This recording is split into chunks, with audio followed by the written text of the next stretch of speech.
Hello, everyone. I'm Major Garrett in Washington. We are covering breaking news out of Utah, where Tyler Robinson, the 22-year-old suspect in the assassination of conservative activist Charlie Kirk, faced a judge to hear the 6 felony and 1 misdemeanor charges filed against him today.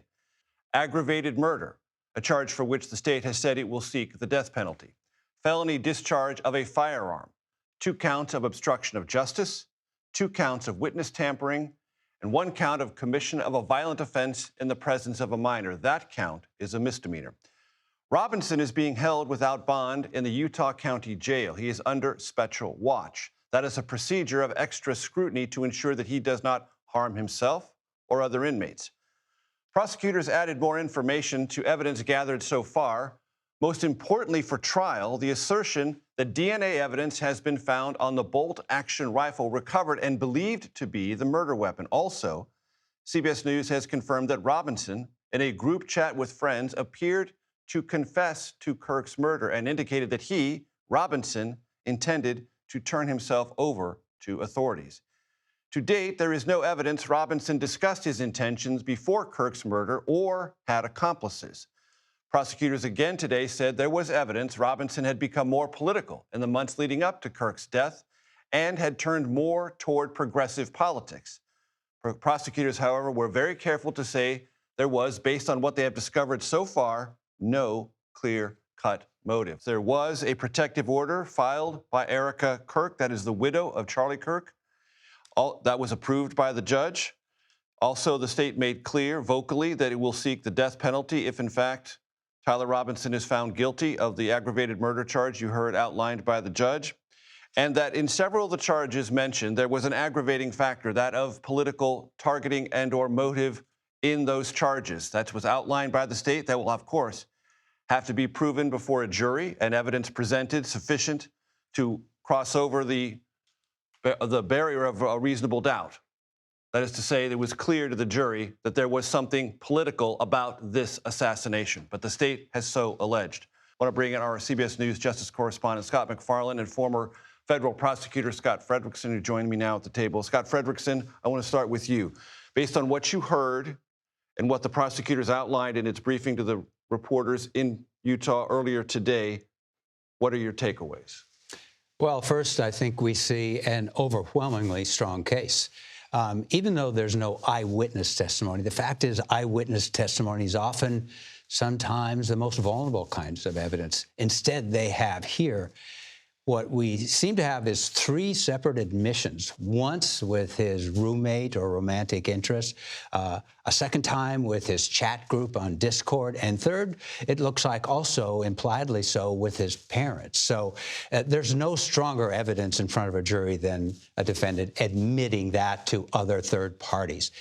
On top of that, we have very strong physical evidence compiled by the government so far. You've got DNA evidence. You've got the rifle that seems to be associated with him through a gift from his parents, his grandfather's rifle. So a really overwhelming case. And then a second point I'd say, I'm impressed with the Utah County Prosecutor's Office so far. They really are on top of this. They indicated they're ready to go right now. They're going to turn over discovery. They're ready to do that in 5 days. That's fast. The Utah County Attorney was very professional in the way he outlined the charges and evidence in a way not to prejudice the trial. That was impressive as well. So that's and reporters were pressing the prosecutor, Jeffrey Gray, to go in lots of areas, and he said, I'm just not going to go there. I'm going to present the evidence that we have, and the charges align with the evidence we have, and everything else, stay tuned. If there is anything more, we'll communicate it to you. Scott, what did the absence today, before this proceeding, but at the briefing that Jeffrey Gray had with reporters, the lack of a presence of a U.S. attorney, does this appear to you right now to be a state-led prosecution with the federal government assisting but not probably charging? Clearly, this seems to be a state prosecution. No doubt the Department of Justice is searching for any potential basis to bring this case in federal court. But the fact that there was no U.S. attorney here and obviously no federal charges is strong evidence they just haven't found it.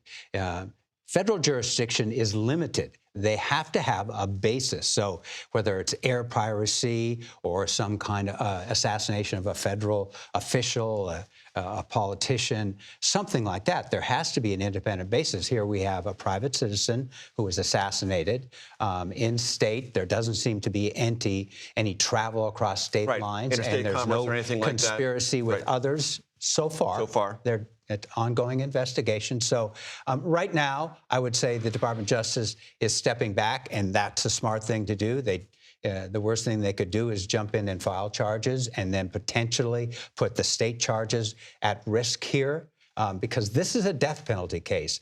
And that means that the courts will be looking closely at everything that's done in the case to make sure this defendant gets a fair trial, and if convicted, gets a fair trial on whether he will be put to death. Scott McFarlane, your impressions?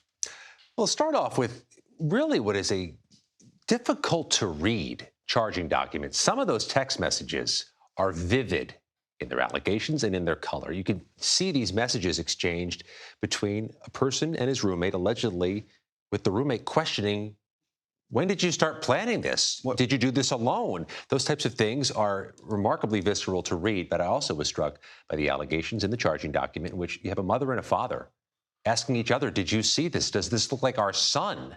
Think about that from a broader vantage point. What an anguishing conversation that must have been. What an anguishing human drama that had to have been within that family structure. It's hard to escape that, no matter the notoriety of the case or the horror of the allegations. That is quite a picture that is painted in this charging document. Is this what they would call a speaking indictment, where they kind of lay out more of the case than they needed to? This is information, so it's not an indictment. Not an indictment yet. Yeah. It's not technically a speaking indictment, although it has all the allegations in there. We will see more of that if the case it'll go next to essentially the preliminary hearing, where the judge will determine whether there's probable cause. The Utah State Attorney will put on maybe one witness, minimal witnesses, to establish that, and then the case goes forward. But yeah, this is interesting because we're all used to a grand jury here, and not here. This is the prosecutor laying that out in the 7 charges and speaking only about what the evidence shows. And Scott, based on your understanding, and if you don't have it, that's fine. I'm just curious about it, the aggravating factor dimension of this, meaning you have underlying charges, but they can be prosecuted with aggravation if there is something that you could present to the jury that denotes some sort of political animosity. On those first 2 charges, the aggravated murder and the felonious use of a gun, those were the aggravating factors were specified by the state local prosecutor as relevant. One of the things Justice Department sources were saying over the weekend is, let's see what's up with the firearm. Is there a federal nexus to a crime there? But in this information, they say this was grandpa's gun. So that seems highly unlikely as well. But the FBI director opened up a can of worms today as well, telling a Senate panel that they are going to investigate everybody and anybody who was on that Discord chat that runs somewhat counter to what local prosecutors were initially saying, that there's one person believed responsible for this and only one person. As the county attorney was asked about this today, he also said they haven't ruled out others being involved, which is different than saying others are under investigation. Right. And Scott, on that last point, involved, aware, participating, those are gray areas. They're very specifically defined in law. They'll have to get a lot of evidence if they're going to bring charges of foreknowledge or conspiracy. Right. And, right now it's not there. And it'd be a mistake to try and overcharge or bring others into this case and jeopardize. Or suggest you have something that the evidence doesn't yet prove. Exactly. Or even suggest. Why put at risk what is a very strong case against this man? My concern is really right now a little bit more about the death penalty part. They laid out evidence that they can try this case, the prosecution, in a week or 2 and get a guilty verdict in all likelihood. It's strong, strong evidence. But then they go into a different phase, which is going into the death penalty phase. And that's when they can bring in whether the jury pool has been tainted by, say, the FBI director going on a talk show last night and talking about the evidence. Not supposed to do that. DOJ regulations say you don't do that. So that could be a little more complicated. The federal government could be handing the defense a little more more arguments and stuff they can work on appeal to say they're not getting a fair trial, the jury pool is tainted. My thanks to you, Scott Frederickson, Scott McFarland, and to Katrina Kaufman, who's outside the courthouse. And I apologize for having to jump in on her when the proceeding was started, but sure enough, it did. One other thing, September 29th will be the next hearing in this matter. That will also be conducted virtually, as the judge, Tony F. Graff Jr., told all who were watching. Still to come, FBI Director Kash Patel gets grilled on Capitol Hill over his handling of the Charlie Kirk investigation and also some other matters. Scott McFarland, I'm happy to say, will stick around to offer us more perspective on that. Pomp, pageantry, and protests. President Trump has arrived in England. What we can expect from a historic second state visit. And Attorney General Pam Bondi says hate speech will be prosecuted. After backlash from conservatives, Bondi issued a clarification. We will continue our ongoing discussion about political divisions and dialogue. The Takeout returns in 90 seconds.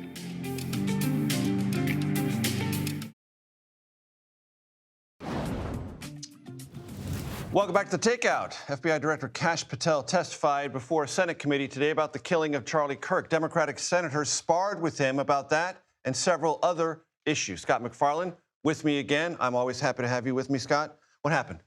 Well, if you wanted to watch Kash Patel answer questions about Jeffrey Epstein, about the Charlie Kirk assassination investigation, and about the firings inside the Department of Justice, you could have done that for 4 hours today, because that's what was happening at the Senate Judiciary Committee, this marathon hearing, question after question.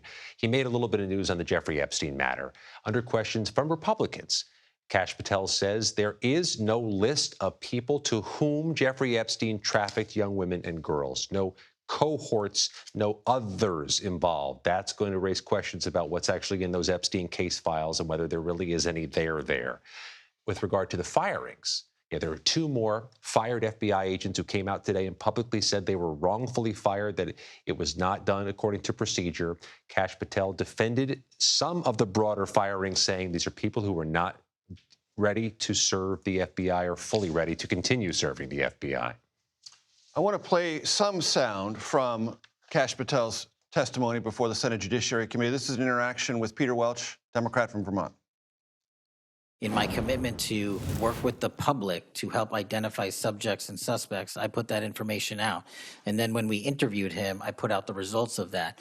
And could I have been more careful in my verbiage and included an A subject instead of subject? Sure, in the heat of the moment, but I was doing the best I could. In all candor, I don't quite get that, because if we have our man, that would suggest to the public that everybody can rest and relax. Scott, that's reference to what the FBI director put out on social media in the chaotic moments after the shooting. Walk us through that.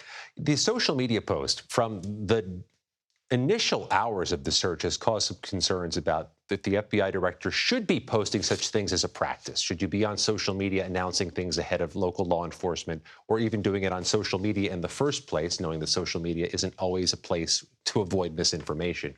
But in this case, he said a subject was in custody with relation to the shooting. 90 minutes later, he had to shift it to say that person hasn't been released. He was hit again and again today with questions about whether that gave people a false sense of security. There was also a very fiery exchange between the FBI director and the New Jersey Democratic Senator Cory Booker over a range of things. This soundbite we're going to play for you now is about moving people around within the FBI to different tasks. Let's listen.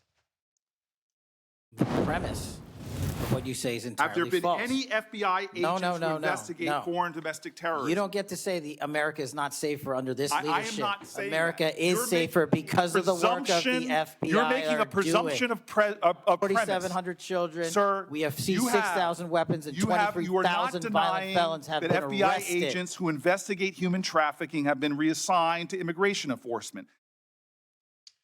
This went back and forth. Yeah, he wasn't the only one to ask about the reallocation of resources. They have fired some of the most senior experienced people inside the FBI in recent months, and they've reassigned others, some out of D.C. to field offices, some to different duties. I think the broader question that Kash Patel is going to be asked tomorrow when he faces the House questioning is, are you thinner in the ranks than you need to be at this moment, considering the emerging threats, not just of political violence, but the soaring number of child abuse cases, child sex abuse cases, the concerns about violence involving firearms, fentanyl.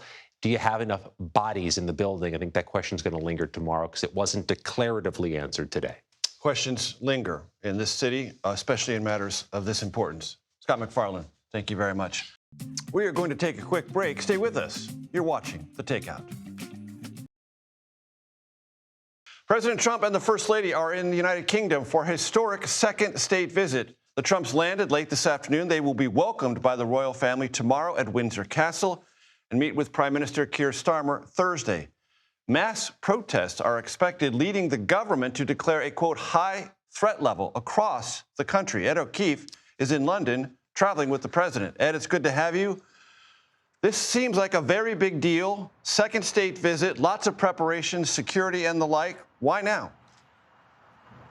Well, it's because the king made the invitation back in February at the height of grave concern that the special relationship between the United States and the United Kingdom could be at risk given the president's push for tariffs. But now the U.S. and the U.K. have a trade deal, and this is essentially a celebration of that and a chance for the U.K. to reinforce the fact that it can do what it will do tomorrow, which is essentially roll out everything for a world leader and signal how important that leader in his country is to the United Kingdom. Trump getting an unprecedented second state visit. No other world leader currently alive has ever received that honor, certainly no American president. And this is only the fourth state visit ever for a commander-in-chief. We talked about some of the dynamics of all this, the history of it, with the CBS News royal contributors Roy Anika and Julian Payne over what else? Tea. Here's a little of what they had to tell us. It's definitely the case that when there is a U.S. incoming state visit, inward state visit, with the president, it's a bigger deal. I am absolutely sure that the anticipation of this visit and the preparation will be of a different order. The royal family, no pun intended, is the biggest trump card this government can play at big moments of international statesmanship and diplomacy. It's happening because both sides want it to. There's a lot in it for us and our government in terms of national interest. And President Trump will get all those images that he desperately wants to have again. Unprecedented. He's called it a fest. He will have pictures with a second monarch during his second term. And to Roya's point about imagery, the president on his way over here told reporters flying with him on Air Force One, you're going to get a lot of good pictures tomorrow, and that is indeed what we're expecting, Major. What about Keir Starmer and issues of importance to both countries? Well, just as we began this segment, Major, the British Embassy in Washington was first out of the gate with the official announcement of what they're going to call a U.S.-UK technology and energy partnership. Over the course of today, we've been hearing from Google, Microsoft, and now NVIDIA planning to spend tens of billions of dollars in the coming years to help develop artificial intelligence and quantum computing in this country, partnering with U.S. firms and other entities that are working on artificial intelligence. You're also going to hear more about plans to share nuclear energy, nuclear power to some extent, all of that designed to allow Prime Minister Starmer to suggest to his country that he's on top of things when it comes to being at the forefront of emerging technologies, keeping the global economy in favor of the UK, and maintaining a pretty solid diplomatic relationship with the president when they're likely to talk about the future of the conflict in Gaza, the war in Ukraine, and other matters. But the reality is he's in real trouble here. He's had a handful of senior officials leave his government in recent days, including the British ambassador to the United States over his associations with Jeffrey Epstein. He quit last week. And it was this technology partnership that Peter Mandelson, that ambassador, was actually working on over the last several months to be able to announce that deal this week. But there are real questions about how much longer Starmer will be able to lead the Labour Party as the Reform Party, a far-right anti-immigration party led by the president's close friend Nigel Farage, continues to see its popularity rise in this country. Also a lot of concern that so much money and manpower is being spent to celebrate an American president who, according to a public opinion poll released this morning, has but a 16% approval rating here in the United Kingdom, Major. With the details, large, medium, and small, all fascinating. Ed O'Keefe, traveling with the president. Thank you so much. There's pain and anger and the casting of blame about political violence in the wake of Charlie Kirk's murder. Is there a way to measure how that conversation does or doesn't deepen divisions? Answer yes. We will explore that next on The Takeout.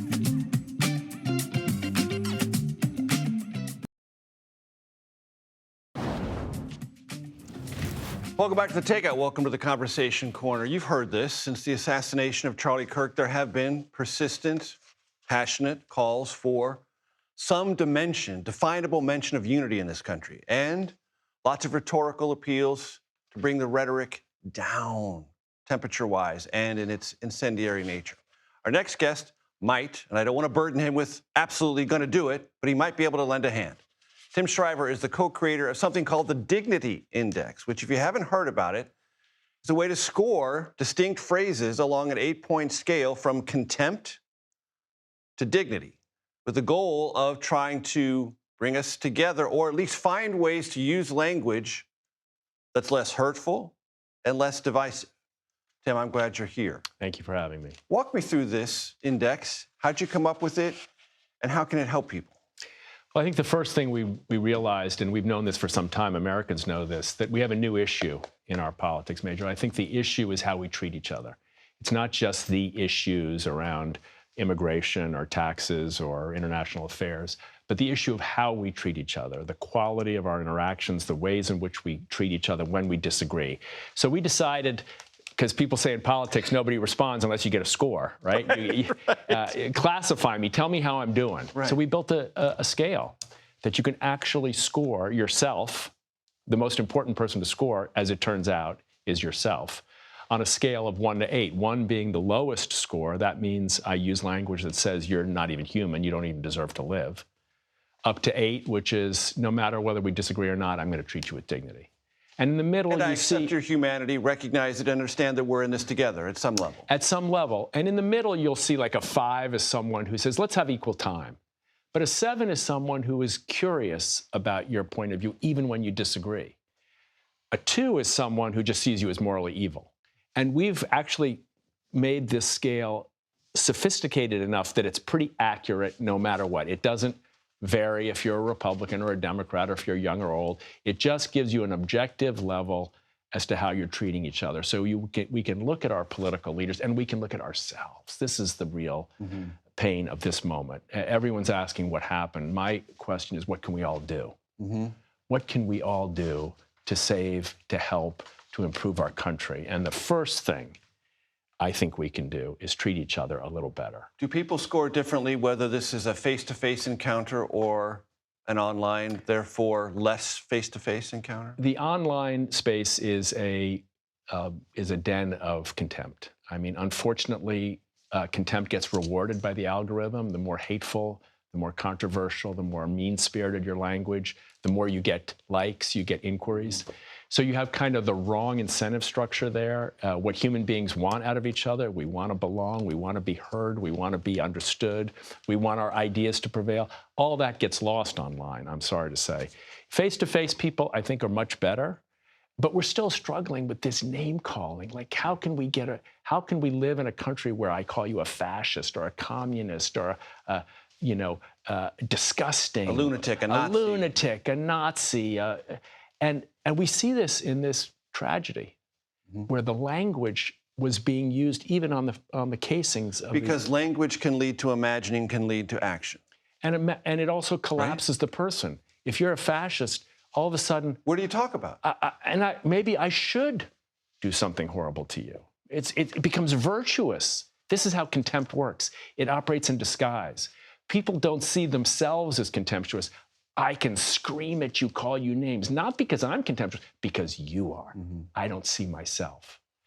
So this language, it sounds crazy to say that in response to a tragedy as severe and as horrible as this one small step is to change the way we speak about each other, the words we use.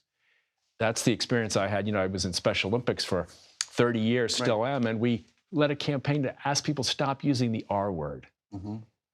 Is it just a word? Actually, no, it turned out to be a corrosive cultural piece of hate. Yeah. And people with intellectual disabilities would feel the word viscerally and painfully. So when people stopped using it, it liberated us in a way to see each other. Just that one word change. So I think words matter. The way we talk to each other matters. We should talk more to each other and less about each other. And we've got to relearn that to be American is to be a hopeful person and not a cynical one. And try to center your language in a central question. Am I being contemptuous or not? If we could have our political leaders, we've seen this from, I think Governor Cox has been an example here. You know, hasn't been perfect, but he's been an example. Right. And he's been open to changing his own language, and other governors, I think, are doing this. I think we really need not a unifying message, because there's moral equivalence on these issues. People will listen to this and go, wait a minute, I'm outraged by what he's doing or what she's doing. That's okay. You can be outraged. You can have your principles, but you don't need to be hateful. It actually backfires. It doesn't work. If you're passionate about an issue, here's the one thing you can do to make sure your issue doesn't prevail. Use contempt to describe the other person. Right, because as soon as you deny someone's humanity, they'll deny yours, and we're all at guarantees you won't zero. be successful. Tim Shriver, thank you so much for coming in. Thanks for having me. Israel launches a ground offensive into Gaza City. Next, former Israeli Prime Minister Naftali Bennett joins me to discuss that and many other issues in the region. You're on The Takeout.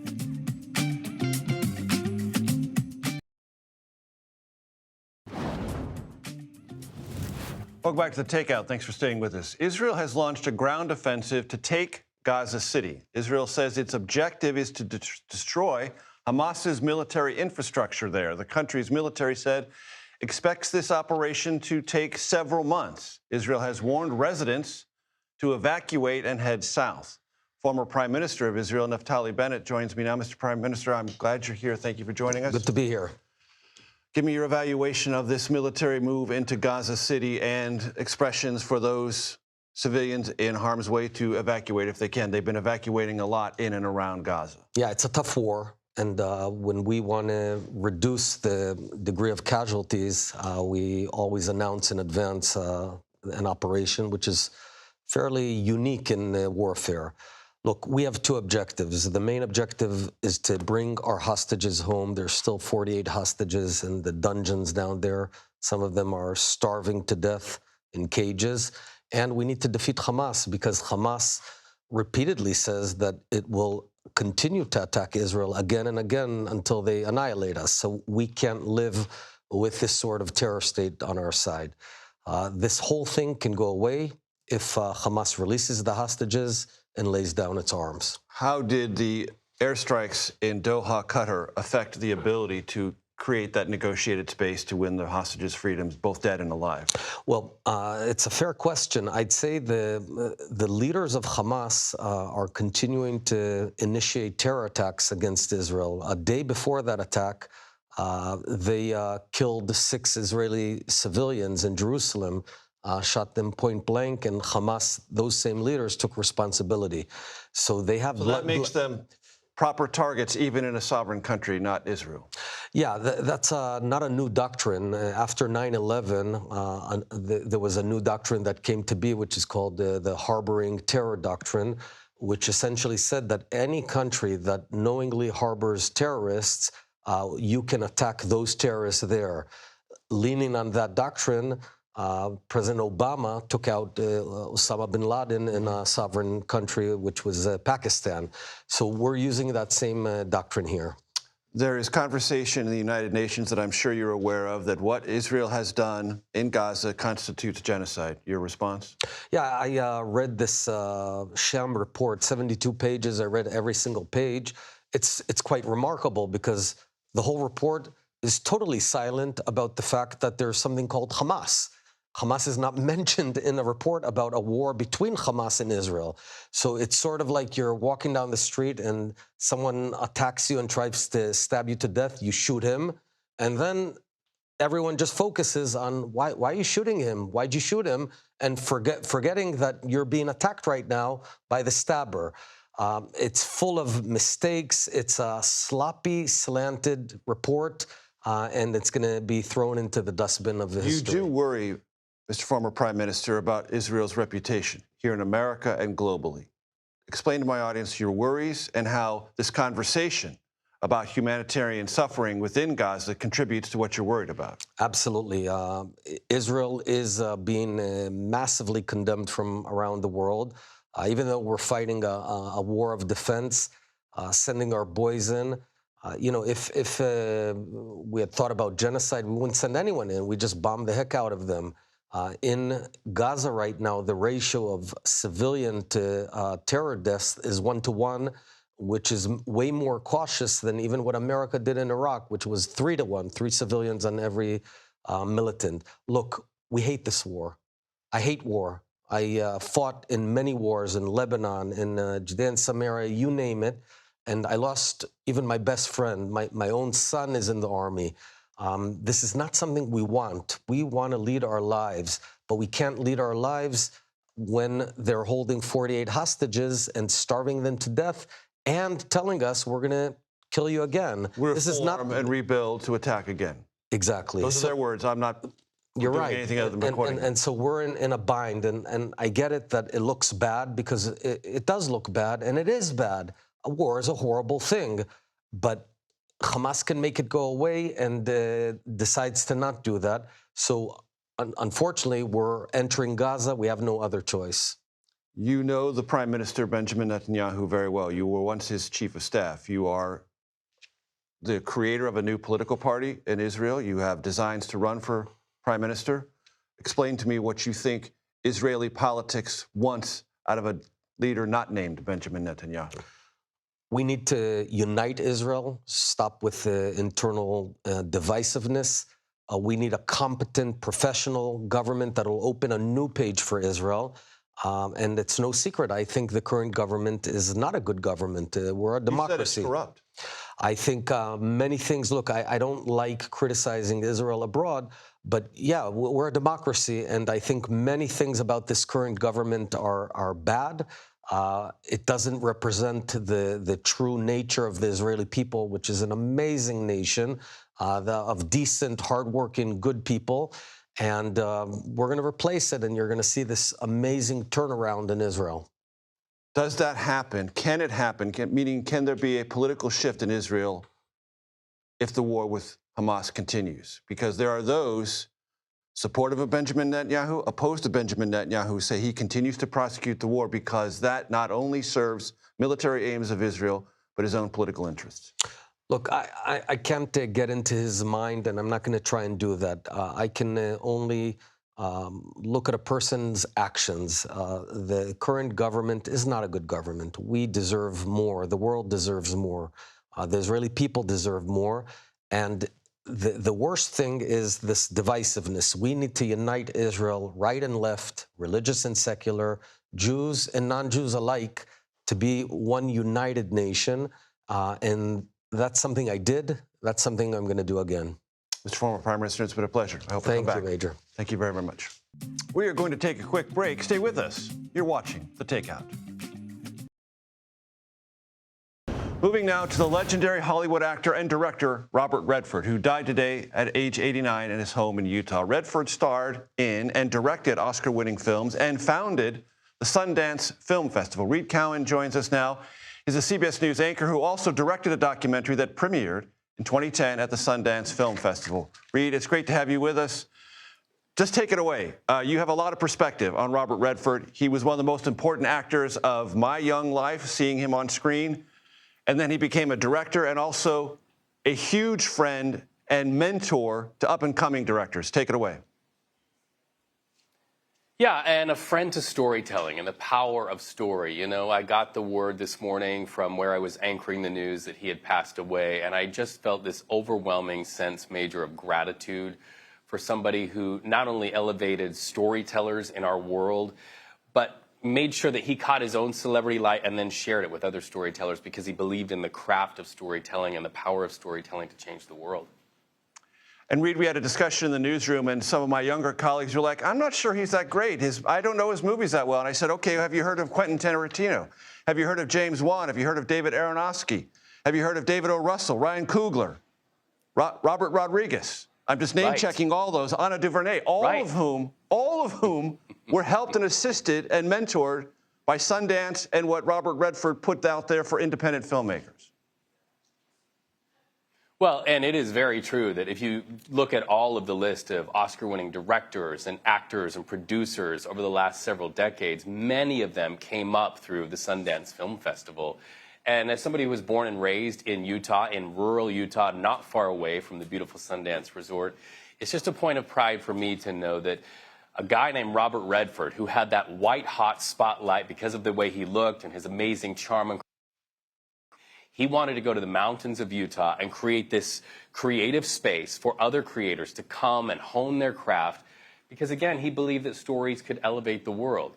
And, you know, he was very much pro-young people. I wrote him back in 1997 when I was a college student, and I said, Mr. Redford, can I come and cover the Sundance Film Festival? I have a camera.